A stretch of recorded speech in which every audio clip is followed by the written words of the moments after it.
Hey everyone, this is Andy Michael, Portfolio Manager with Seven Springs Wealth Group.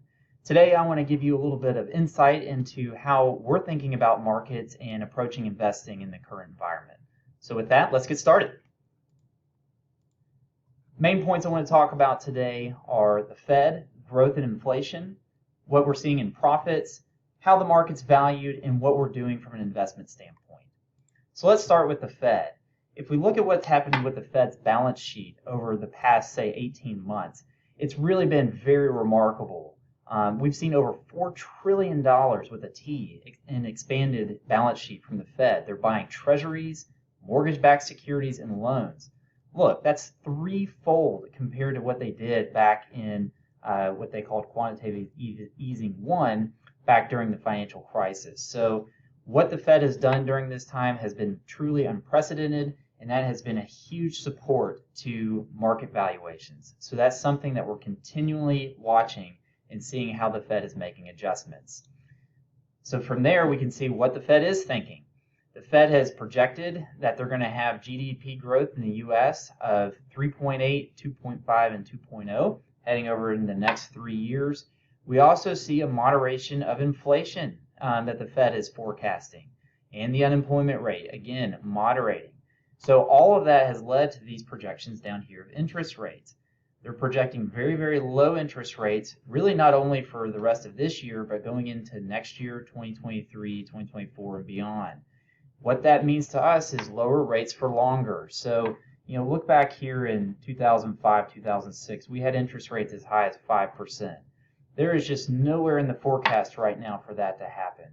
Sure, it's possible that inflation could continue to run long and hot, but barring anything like that, I think we can continue to expect low interest rates for longer. Again, that's going to continue to support asset prices going forward.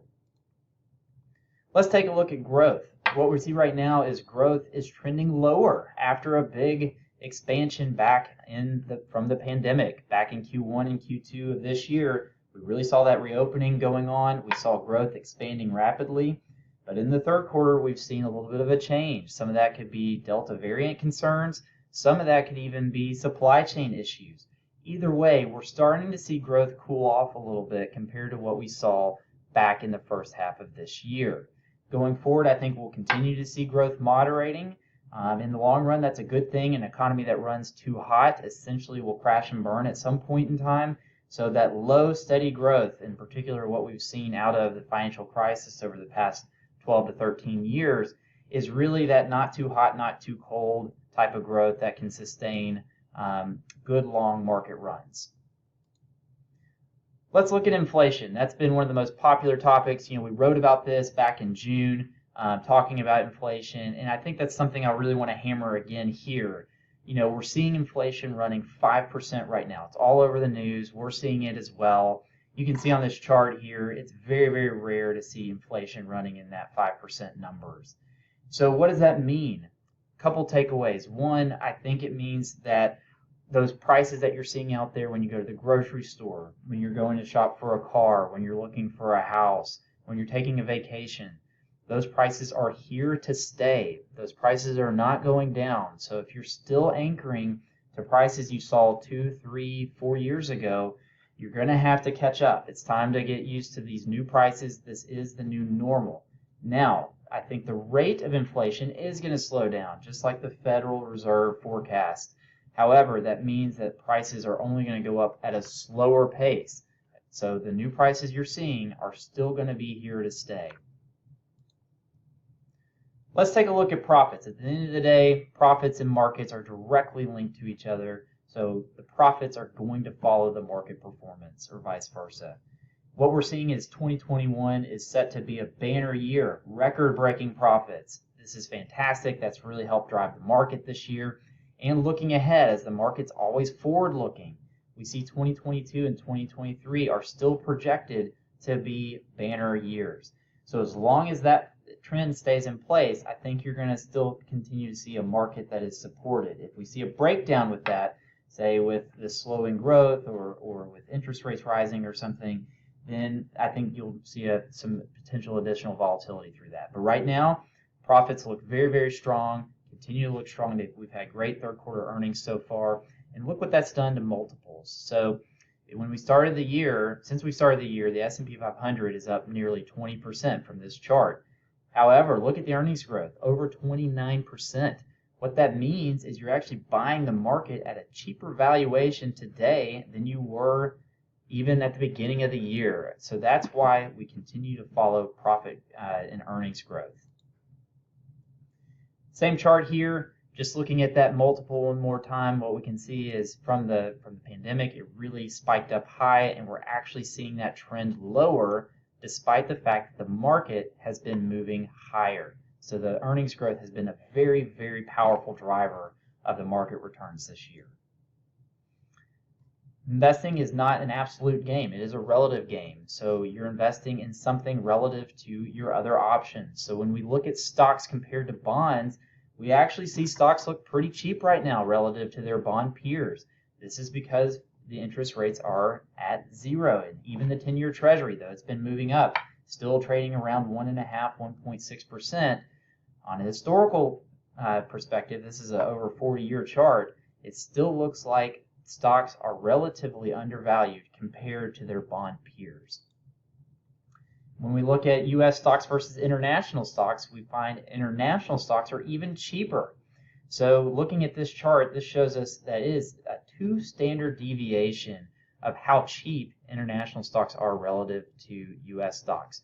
We believe in the long run that will revert and we'll get back to these historical averages.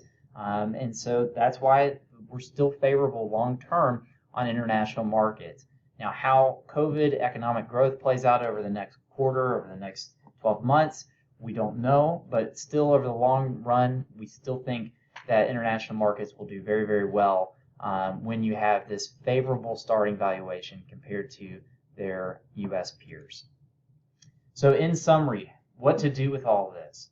We want to think in decades. So with interest rates at zero, we're going to have to accept higher volatility in order to get the same returns that we've been expecting. We want to own high quality businesses. That protects us from stocks that have gotten extremely valued. You know, some of the meme stocks we've seen out there, some of the stocks that are coming out pre-earnings yet trading public through SPACs.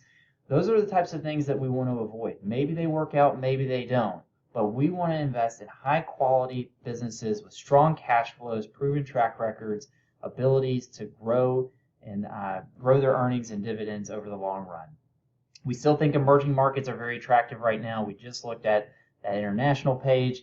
We see in the long run 2 billion people in emerging economies, in particular from China and India, coming to join the middle class.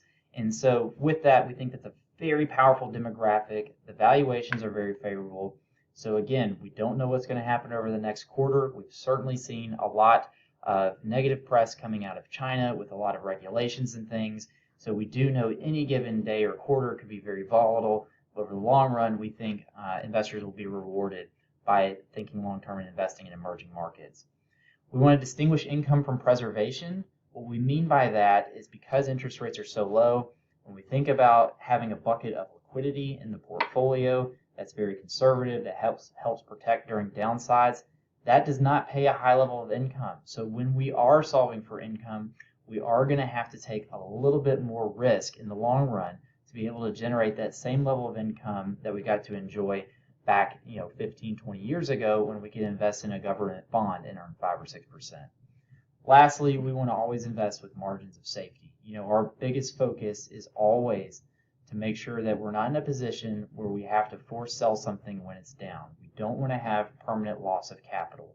So anytime we're investing, we're always trying to think about those margins of safety, making sure that this investment, though it may have some volatility, we have a strong conviction that this investment will be able to sustain itself and grow in the long run. So I hope that helps. I hope that you picked up something from there. If you have any questions, please reach out to us. We look forward to continue doing these soon and hope to talk to you again soon. Thanks and take care.